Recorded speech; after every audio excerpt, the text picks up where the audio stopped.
প্রতিবন্ধকতাকে দূরে সরিয়ে মনের জোর আর অদম্য সাহসে জীবনের বড় প্রথম পরীক্ষা আজ মাধ্যমিকে বসতে চলেছে কল্যাণী চরসরাটির ছাত্র রুদ্র বারুই।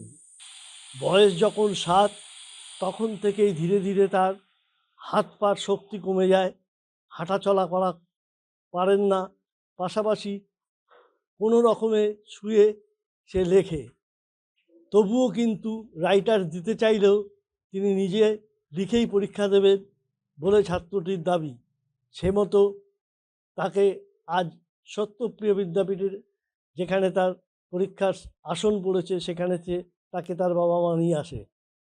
পঞ্চম শ্রেণীতে থেকেই ছেলেকে কোলে করে প্রতিদিন স্কুলে নিয়ে যেয়ে পৌঁছে দিতেন মা, কখনো বাবা। এভাবেই পড়াশোনাতে সে কিন্তু এগিয়ে চলেছে। তার বাবা মার দাবি আগামীতে তার এই মনের জোরেই সে শিক্ষিত হয়ে নিজের রোজগার বা চাকরি করতে পারবেন। তুমি আজ পরীক্ষা দিতে এসছো? হ্যাঁ, পরীক্ষা দিতে এসেছি। আচ্ছা, কোথায় এসছো? সত্যপিয়ায় এসেছি। আচ্ছা, আজকে কি পরীক্ষা? আজকে হচ্ছে বাংলা পরীক্ষা। বাংলা পরীক্ষা কেমন হয়েছে প্রস্তুতি? ভালো। ভালো হয়েছে। তুমি কি করো এমনি, আর পড়াশোনা ছাড়া আর কি করো? পড়াশোনা ছাড়াই একটু বাড়িতে টিভি দেখি, পড়াশোনাও করি। আচ্ছা, কি ভালো লাগে দেখতে? এই যে ফোন দেখতে ভালো লাগে একটু। আচ্ছা, কোন সাবজেক্ট ভালো লাগে? অঙ্ক সাবজেক্ট ভালো লাগে।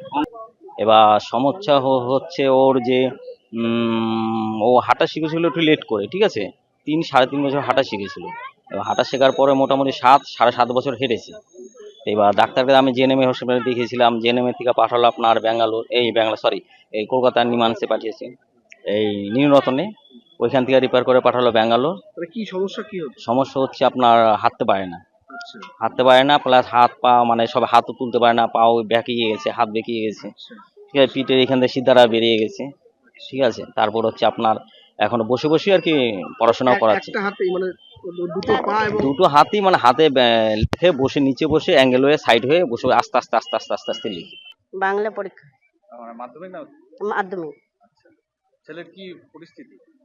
ও হাঁটতে চলতে পারে না, কষ্ট করে আমরা স্কুলে নিয়ে যাই, নিয়ে আনি, মানে বাড়ি নিয়ে যাই, আবার পরীক্ষা দিতে নিয়ে যাই। মানে ও হাঁটা চলা একদমই করতে পারে না, সব আমাদের দুজনকেই করতে হয়।